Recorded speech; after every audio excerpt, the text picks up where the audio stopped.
Hello વિદ્યાર્થી મિત્રો, એજ્યુકટેકનો ચેનલમાં આપનું સ્વાગત છે।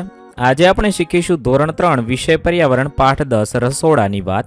પાઠ 3ના સ્વાધ્યાયન પોથીના પ્રશ્નોના જવાબની અહીં આપણે સમજ મેળવીશું। સૌપ્રથમ પ્રશ્ન નંબર 1, ચિત્રમાં તમને ગમતા રંગ પૂરો। અહીં કેટલાક ચિત્ર આપેલા છે, એ ચિત્રની અંદર તમારે તમને ગમતા રંગ પૂરવાના છે। ત્યારબાદ પ્રશ્ન નંબર 2, પ્રશ્નોના જવાબ લખો। 1, તમારા ઘરે રસોઈ બનાવવા કયા કયા વાસણનો ઉપયોગ થાય છે? તો જવાબમાં લખી શકાય, મારા ઘરે રસોઈ બનાવવા માટે તપેલી, કુકર, ચમચો, સાણસી, કથરોટ, છીબું, વેલણ, પાટલી, વાટકા, ગ્લાસ વગેરેનો ઉપયોગ થાય છે। સવાલ નંબર 2, તમારા ઘરે રાંધ્યા વગર ખાવાની કઈ કઈ વસ્તુઓ બનાવવામાં આવે છે? તો લખી શકાય, અમારા ઘરે રાંધ્યા વગર સલાડ, રાયતું, ભેળ વગેરે વસ્તુઓ બનાવવામાં આવે છે। 3, તળીને શું શું બનાવી શકાય? તો લખી શકાય, તળીને પૂરી, ભજીયા, સમોસા, પરોઠા, શક્કરપારા, પકોડા, ભૂંગળા વગેરે બનાવવામાં આવે છે। સવાલ નંબર 4, બાફીને બનાવેલી તમે ખાધી હોય તેવી વાનગીઓના નામ લખો। તો બાફીને ખીચડી, ભાત, ઢોકળા, ઇડલી, પુલાવ વગેરે બાફીને બનાવેલી વાનગીઓ છે જે મેં ખાધી છે। 5, રસોઈ બનાવવા માટે કયા કયા મસાલાનો ઉપયોગ થાય છે? તો લખી શકાય, રસોઈ બનાવવા માટે મીઠું, મરચું, હળદર, ધાણાજીરું, હિંગ, રાઈ, જીરું, ગરમ મસાલો વગેરેનો ઉપયોગ થાય છે। પ્રશ્ન નંબર 3, ઉદાહરણ મુજબ નીચેનું કોષ્ટક પૂર્ણ કરો। વાનગી બનાવવાની રીત છે અને વાનગીના નામ આપેલા છે। શેકીને બનાવાય, બાફીને બનાવાય, તળીને બનાવાય કે સાતળીને બનાવાય તે લખવાનું છે। ઉદાહરણ આપેલું છે થેપલા, તે સાતળીને બનાવાય છે, તેથી અહીંયા ખરાની નિશાની કરી છે। એવી રીતે કઈ વાનગી કેવી રીતે બનાવાય તે લખવાનું છે। રોટલી શેકીને બનાવાય, ઢોકળા બાફીને બનાવાય, શાક બાફીને બનાવાય, ખીચડી બાફીને બનાવાય, સુખડી શેકીને બનાવાય, ભજીયા તળીને બનાવાય, શીરો શેકીને બનાવાય। આવી રીતે કઈ વસ્તુ કેવી રીતે બનાવાય છે તે અહીંયા મેં નિશાની કરી છે। આ મુજબ તમે જવાબ લખી શકો છો।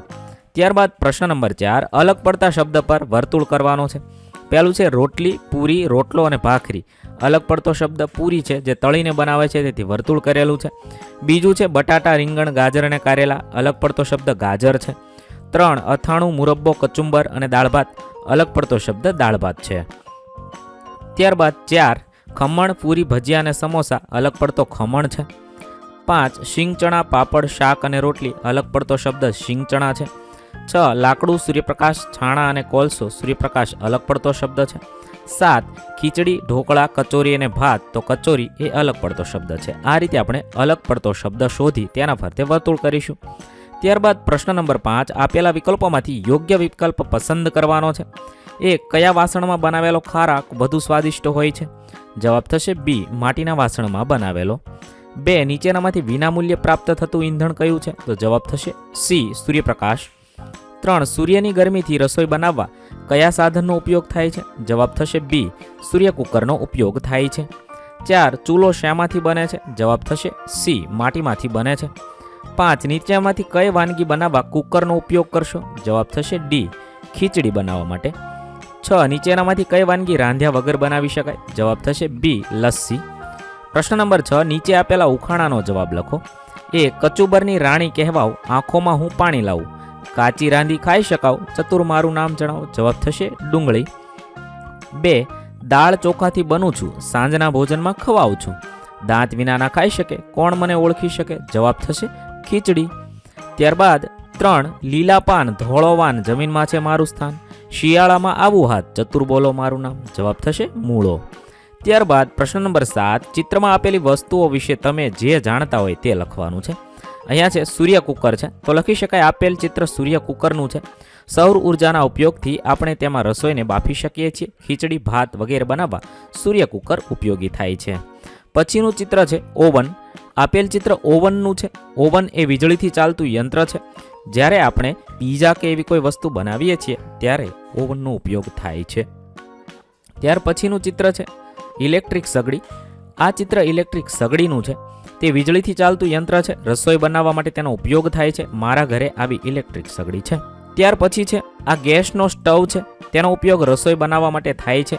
તેની સાથે ગેસની બોટલનું જોડાણ કરવું પડે છે। મારા ઘરમાં ચૂલાનો ઉપયોગ થાય છે। આવી રીતે તમે લખી શકો છો। ત્યારબાદ પ્રશ્ન નંબર 8, વર્ગીકરણ કરો।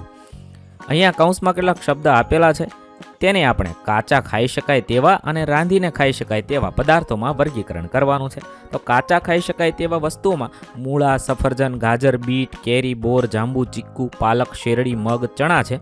જ્યારે રાંધીને ખાઈ શકાય તેમાં રીંગણ, બટાકા, કારેલા, દૂધી, ભીંડા, મેથી, સરગવો છે. આ રીતે તમે લખી શકો છો. પ્રશ્ન નંબર 9, ચિત્રમાં આપેલ વાસણનું નામ લખી તેનો ઉપયોગ. અહીંયા થાળીનું ચિત્ર છે, તો ઉપયોગ જમતી વખતે વસ્તુઓ મૂકવા માટે. પછી બીજું છે બાઉલ, તો વસ્તુ ભરવા માટે. પછી છે લોઢી, સાંતળીને વસ્તુ બનાવવા માટે અથવા રોટલી બનાવવા માટે.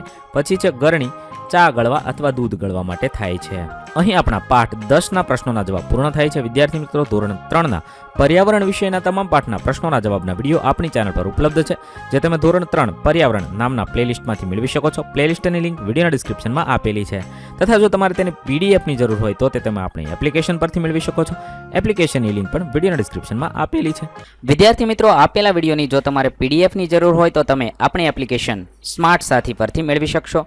વિદ્યાર્થી મિત્રો, આપણી એપ્લિકેશન સ્માર્ટ સાથી પ્લે સ્ટોરમાં આવી ગઈ છે, જેની અંદર તમે બધા વિભાગ જોઈ શકો છો. તેની અંદર વિવિધ ધોરણ છે. ધોરણ ઉપર ક્લિક કરતા વિવિધ વિષય ખુલશે. વિષય ઉપર ક્લિક કરતા તેની અંદર આવતા પાઠ ખુલશે. તેની અંદરથી તમે પાઠ્યપુસ્તક પણ ડાઉનલોડ કરી શકો છો. તેની અંદર આપેલા પાઠમાં ક્લિક કરતા તમે પાઠની પીડીએફ, સ્વાધ્યાયની પીડીએફ, સ્વાધ્યાયન પોથીની પીડીએફ, પાઠના વિવિધ વિડીયોઝ, સ્વાધ્યાયના વિડીયોઝ, સ્વાધ્યાયન પોથીના વિડીયોઝ બધું જોઈ શકો છો અને ડાઉનલોડ પણ માત્ર એક ક્લિકમાં કરી શકો છો. વિદ્યાર્થી મિત્રો, આપણી એપને સપોર્ટ કરજો, ડાઉનલોડ કરજો